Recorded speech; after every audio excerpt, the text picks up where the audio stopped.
I'm much better. You're looking so much better. She got, do you remember? Banange prayers work. She almost died. Uli utya kati? Ndi bulungi ko musumba. Ondabuzeewo kati. Ndya ku mmere.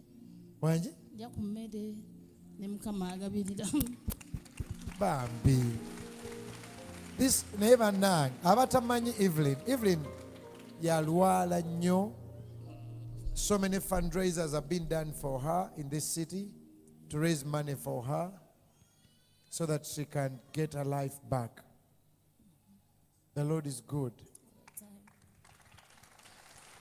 Chiche webaliza Katonda. Webaliza obulamu, obugabirizi, okunjagala abantu banjagadde. Nange netegera nti banjagala. Abantu mwebale nnyo okutwagalira Evelyn. Abantu bawaddeyo sente, si ddiini ki buli muntu awagidde Evelyn. And you're looking better. Thank you so much Someone gave you a car? Yes. Yes, sir. Someone gave me a car, and with combined efforts, people built me a house and bought. Come on, people. Ugandans. They built for you a house and they put in furniture. Yes. And they gave you a car. Yes.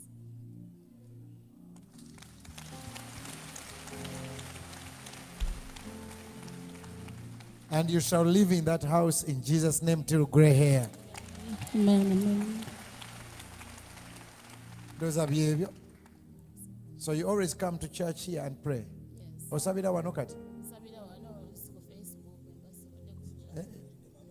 Tadema mafuta geta. Yes, nyesebo.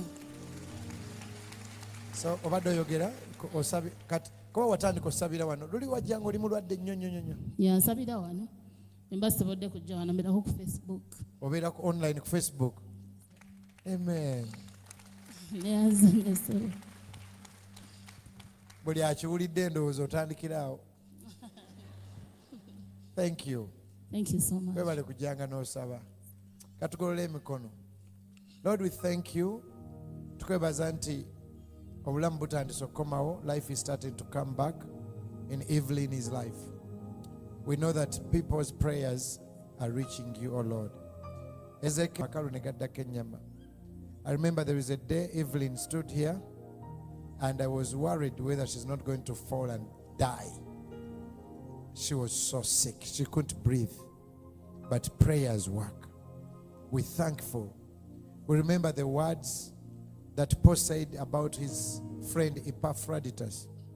Bible says Epaphroditus got sick to the point of death, but the Lord had mercy on him and he didn't die.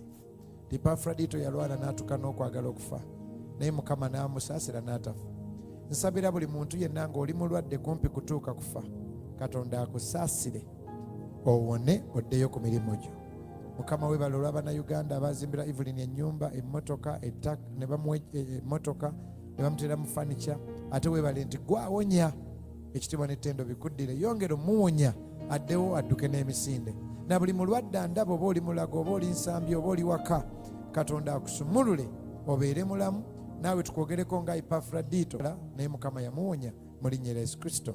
Tusabye oyongere owonera ddala n'ako akakyalimu kagendere ddala mu linnya lya Yesu. Amen. Amen.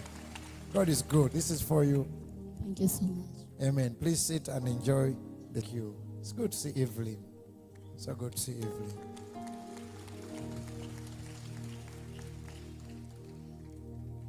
Now, how about we clap for the word of God? Waliwo atawulidde.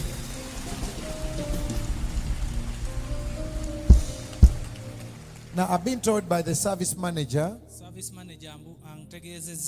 that we are full now. We can't take in. But there is one more service that is starting at 2:15, I think. My microphone, sir. I have a request or an announcement to mention. Encourage you to learn